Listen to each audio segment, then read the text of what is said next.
2. Larry, Curly, Mo, all you. Okay, so today, talking about persuasive speaking. My name's Aiden Shadid. I'm Parker One. I'm Jim. I'm Parker. So, no one ever agrees with you, right? Like, obviously you like to have people agree with you, right?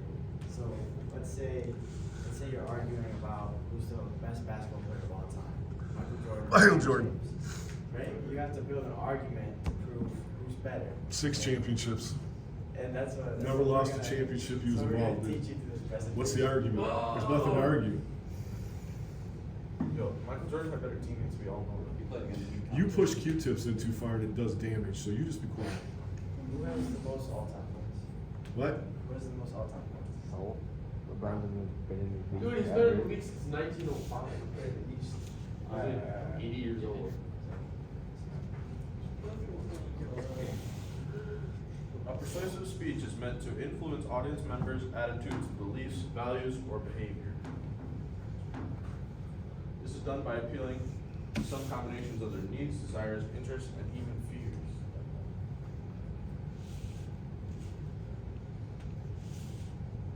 Okay, so first you want to change people's opinions. So a part of changing people's opinion is making it seem like you know what's going on, even though you may not.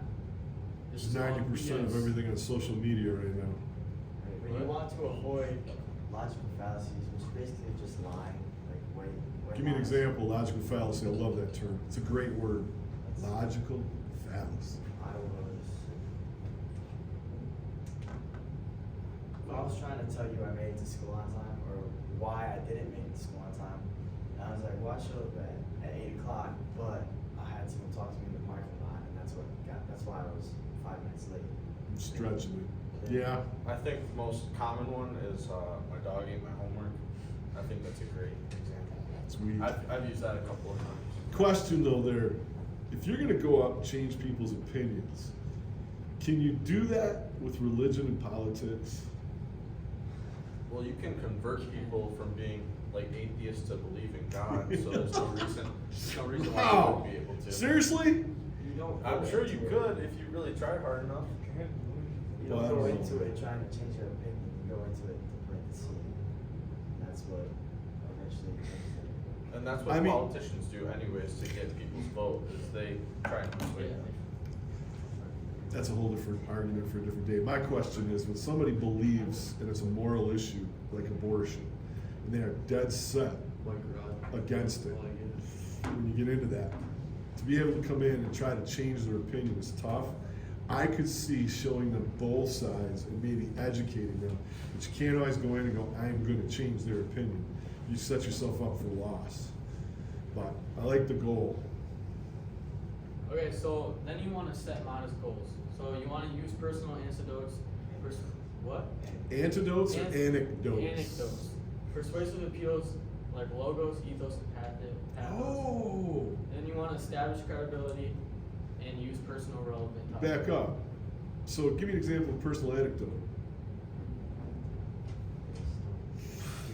I saw it in the reading, but They're like personal stories, like if you were kind of just Is it like personal stories or it's It is a personal personal stories? story. Just check. I mean, it's like a funny story. So this one time at football camp, you could do that. Oh. Do Yeah. tell me on ethos, it's actually supposed to be ethos, pathos, logos. But it does make a difference how we do that. So what is that stuff? Start with ethos. Ethos, ethics. ethics, pathos. Really? Yeah. For sure. Ethics, 100%. How much credibility. cash you got in your pocket? That's single He's dollar. got a dollar. It's a single dollar. 14. Okay. No way. You wanna go head to head for your 14? That you're right, I'm wrong?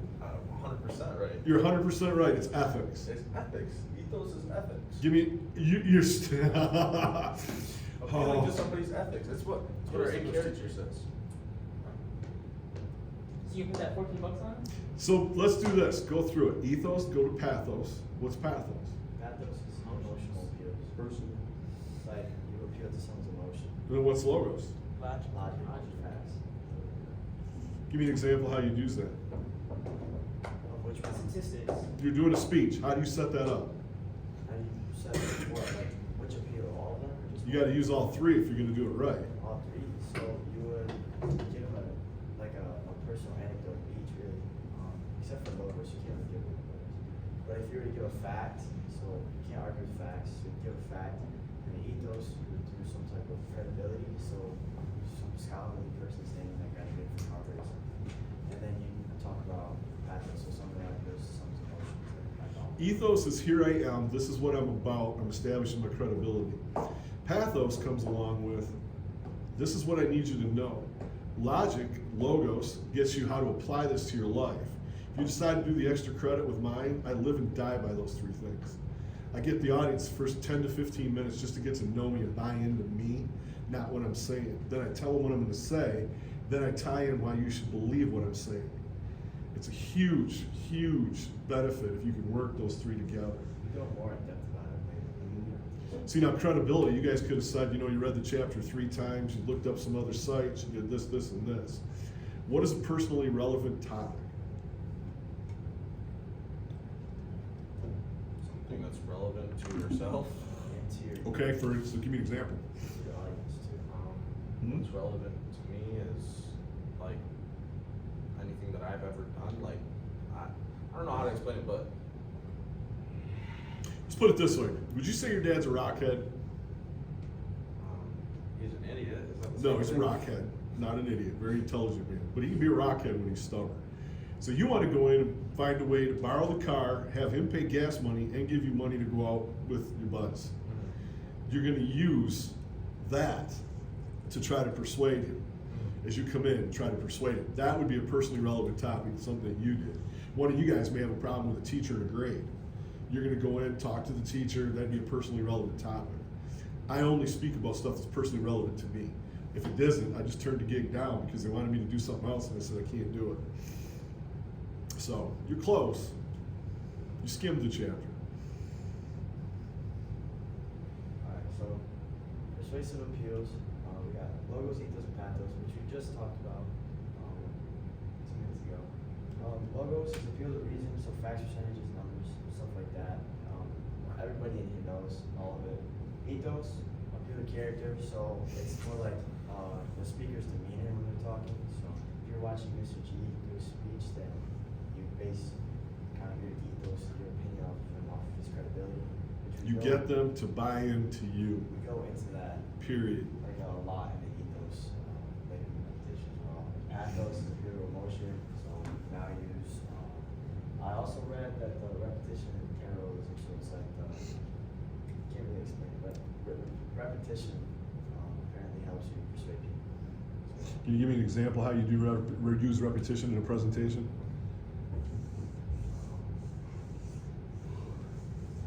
How many of you guys babysit? Anybody babysit before? Once. Okay. When you tell a kid something once, do they listen? No, you gotta tell them a bunch of times. 35, 40 times. But if you tell an audience, here's what I'm here to talk about, then you talk about it, then you tell them what you talked about, that's where you're gonna come in with the repetition. Here's what I'm gonna tell you about. It's almost like looking at a menu. Then you order it, and then you critique the menu as it comes in. But that's a great way to do that. Tell them 3 times. Usually they're gonna remember whatever it is you're trying to get across.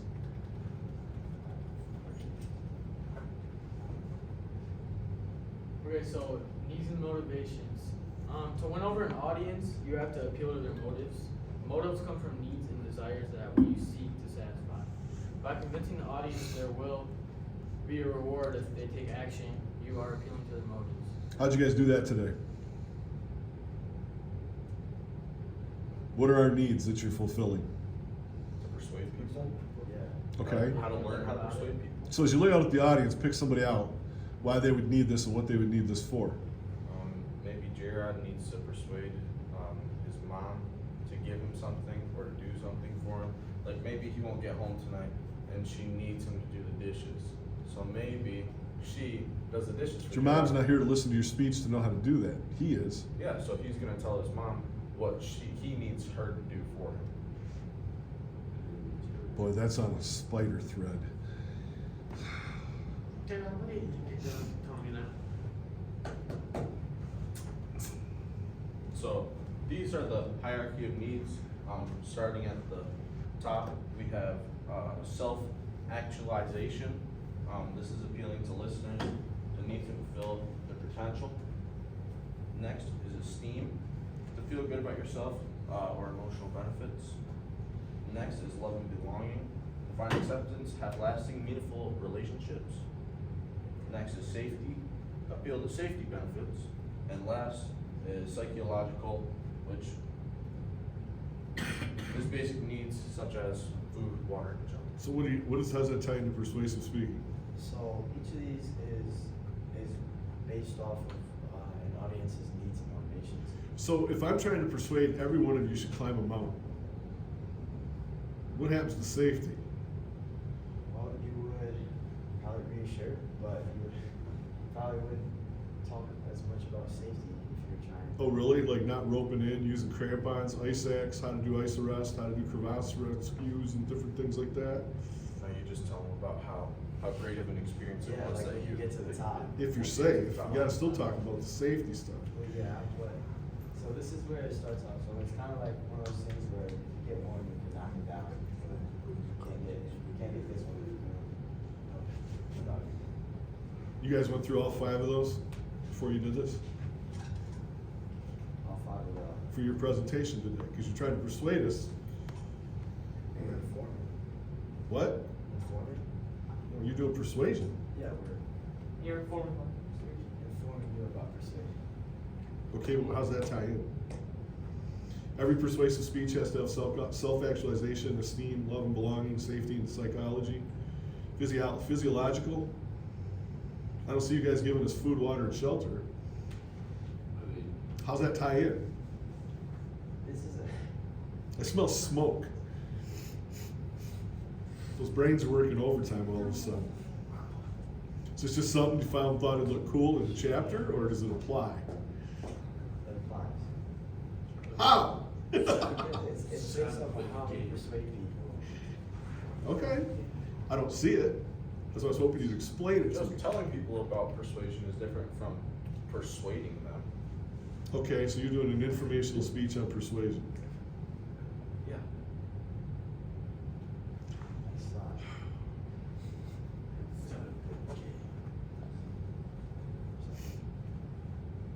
Stages of credibility. So you have initial credibility, you have derived credibility, and you have terminal credibility. So each of these are a different type of credibility for the speaker. So initial credibility is like when the speaker walks onto the stage, like how Mr. G says, so he always makes an entrance like he walks out on the same ground as the audience. And so the Okay. first thing that you judge off of someone when you see them is their physical appearance, which if you believe it or not, it helps in persuading people. So what you're saying is there's a lot of judgmental people out there that just look at you and suddenly form a perception.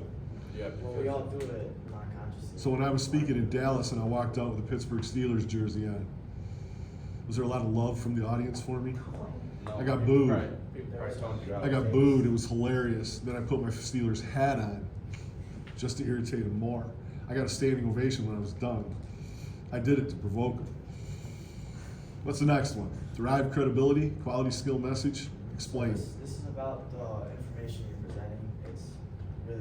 It's not about the speaker himself, but it's about the quality of information that they're giving you. So if you're talking to, what did you say? You just went to a critical audience who they understand the facts, then this is what they normally base their. Can that be with a speaker though? If a speaker walks out and says, I've been doing this for 35 years and I'm not here to tell you what's wrong, I'm here to talk to you about the highs and lows of what I've done. Would that fall under derived credibility or initial credibility? If you walked in and you're talking about your initial credibility, then initial credibility is more about non-verbal behavior. Okay. Yeah. So if you're saying that you've been there for 35 years, it shows that initially you know what you're talking about, which makes that your message is probably going to be correct. If That you've could be. been there for That could that be. long. I like the way you put it probably. Just because somebody's been doing it a long time doesn't mean they're an expert. Because there's lots of people who. Yep.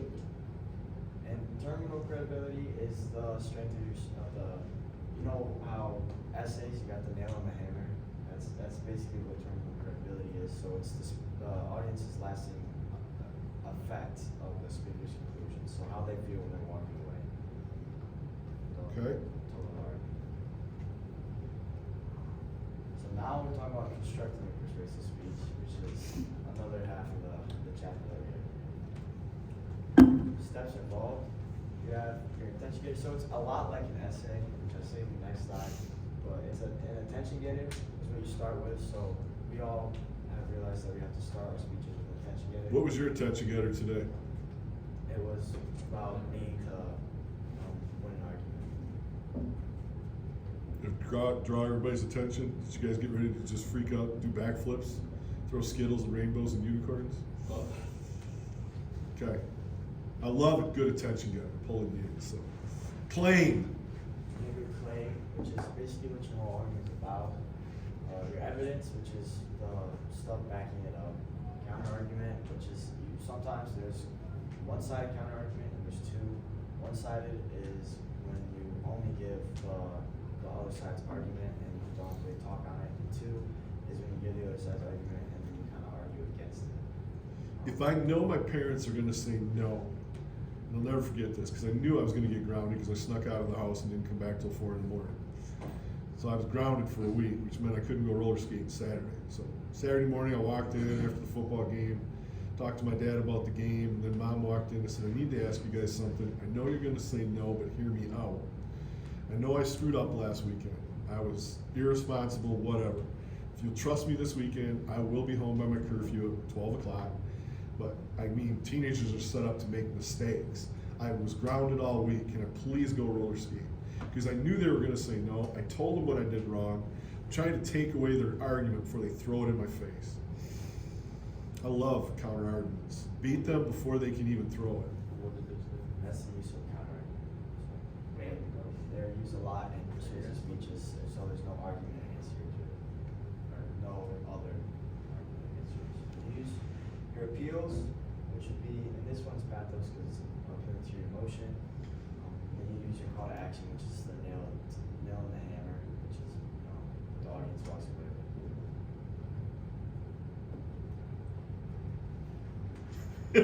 So the next According to part, Black. where to start in the start of your speech is creating an argument.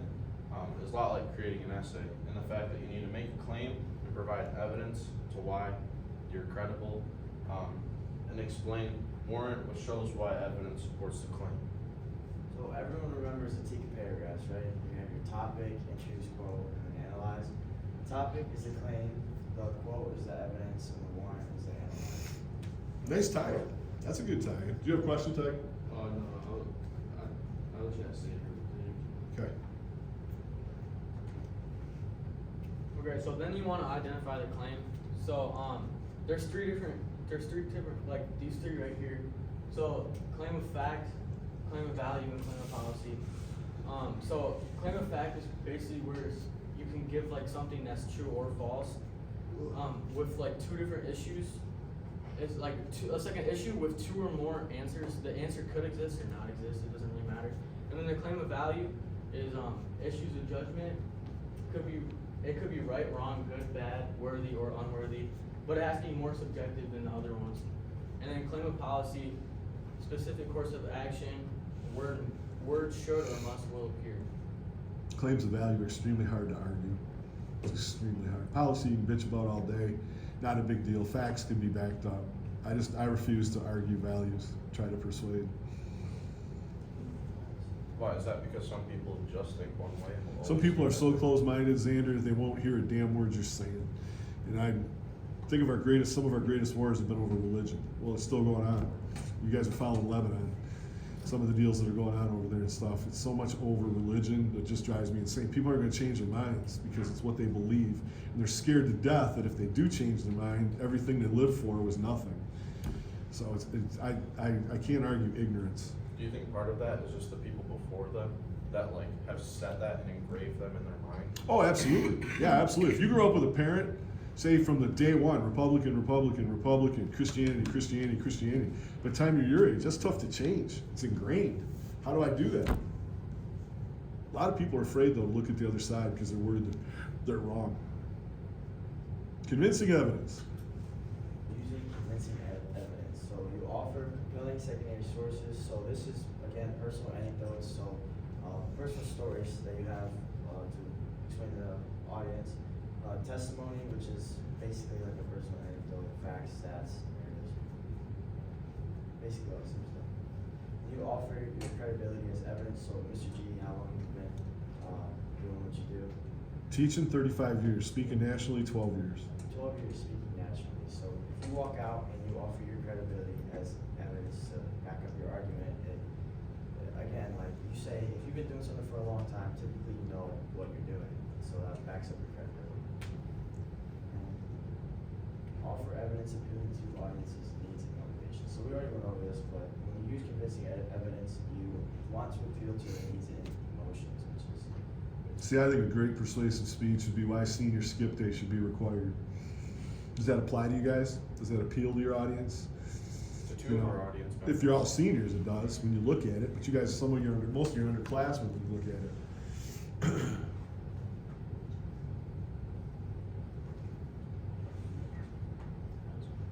Okay, so you wanna choose warrants. So, the motivational warrant, is targeted at audience's needs and emotions. It's pathos. The authoritative warrant has to do with credibility of evidence and ethos.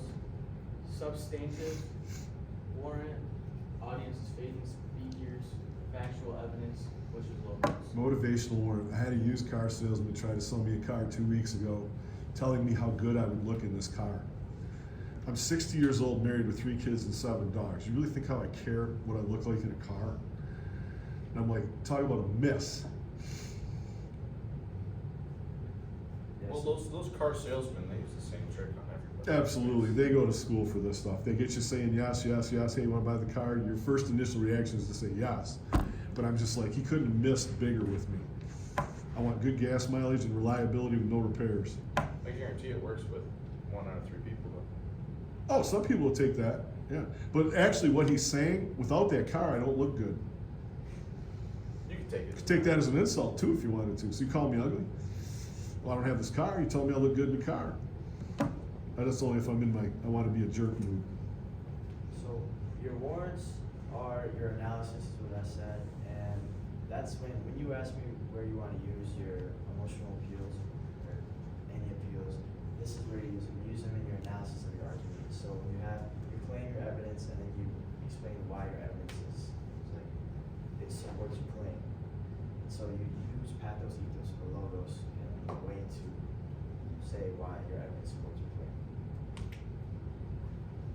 So these are counter arguments. There's 2 different sides, one-sided and two-sided. Hayden already talked about these, but the one-sided doesn't mention the opposing one. It just talks about one side, and the other one is the two-sided message. Mentions opposing views, sometimes refuting them, sometimes just showing what another side may see. So two-sided is just showing both of the sides as compared to like one side versus one side. So what this does is makes it so your audience can't really argue with you while obviously by saying the other side of the argument, you take the legs out from them.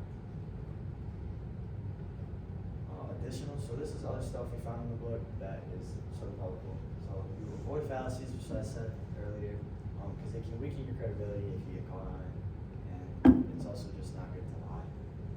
Strengthen your case for organization. So if you come in like completely unorganized, then it ruins your credibility, and it shows little effort is put into presenting what you know, and it can prove to be like more effective if you have like it's nice and organized. It can be less effective if it's not organized.